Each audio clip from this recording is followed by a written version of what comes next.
नमस्कार दोस्तों। कल देर शाम एक बड़ी खबर सामने आई। बलूचिस्तान लिबरेशन आर्मी बीएलए ने दावा किया है कि उन्होंने पाकिस्तान के कुछ सैनिकों को अपने कब्जे में लिया है। अब सबसे पहले एक जरूरी बात, इस दावे की अभी तक किसी आधिकारिक स्रोत से पुष्टि नहीं हुई है। यानी जो जानकारी सामने आ रही है वह एक पक्ष के दावे पर आधारित है। लेकिन अगर यह सच निकलता है तो बलूचिस्तान संघर्ष में यह एक बहुत बड़ा मोड़ साबित हो सकता है। क्या दावा किया गया है? बीएलए ने कहा है कि उन्होंने खुजदार जिले के एक इलाके से पाकिस्तान आर्मी के सैनिकों को पकड़ लिया है। इसके साथ एक वीडियो और कुछ तस्वीरें भी सोशल मीडिया पर जारी की गईं। इनमें कुछ लोग सैन्य यूनिफॉर्म में बैठे दिखाई देते हैं और समूह ने कहा है कि यह प्रिजनर एक्सचेंज के लिए दबाव बनाने की कार्रवाई है। उनकी मांग है कि जिन लोगों को वे गायब या डिटेन बताए जाते हैं उन्हें रिहा किया जाए। लेकिन सच क्या है? यहीं सबसे अहम बात आती है। पाकिस्तान सरकार या सेना ने अभी तक इन दावों की पुष्टि नहीं की है और आमतौर पर ऐसे मामलों में दोनों पक्ष अलग-अलग दावे करते हैं।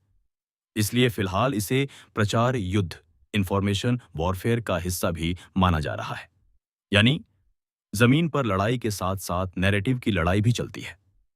बलूचिस्तान में संघर्ष की पृष्ठभूमि। बलूचिस्तान पाकिस्तान का सबसे बड़ा लेकिन कम आबादी वाला प्रांत है। काफी समय से वहां अलगाववाद, असंतोष और सुरक्षा अभियानों की खबरें आती रही हैं। कुछ स्थानीय समूह आरोप लगाते हैं कि उनके लोगों को जबरन गायब किया जाता है और अधिकार नहीं मिलते। वहीं पाकिस्तान का कहना है कि वह आतंकवाद और सशस्त्र विद्रोह के खिलाफ कार्रवाई कर रहा है। यानी एक ही घटना के दो अलग-अलग नजरिए मौजूद हैं। वीडियो और दावे क्यों महत्वपूर्ण हैं?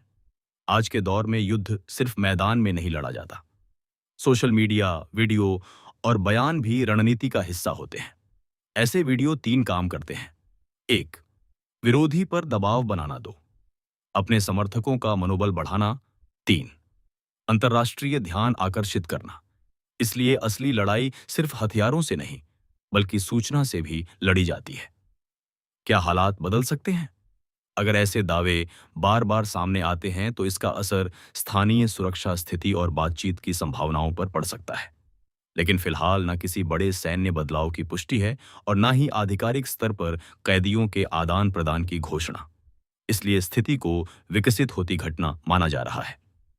निष्कर्ष तो अभी हमें क्या समझना चाहिए?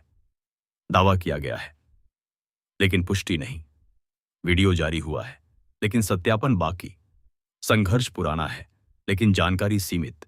यानी इस तरह की खबरों को सावधानी से समझना जरूरी है, क्योंकि किसी भी संघर्ष में सच्चाई अक्सर कई परतों में छिपी होती है। आने वाले समय में आधिकारिक बयान और स्वतंत्र पुष्टि से ही साफ होगा कि जमीन पर वास्तव में हुआ क्या है। धन्यवाद।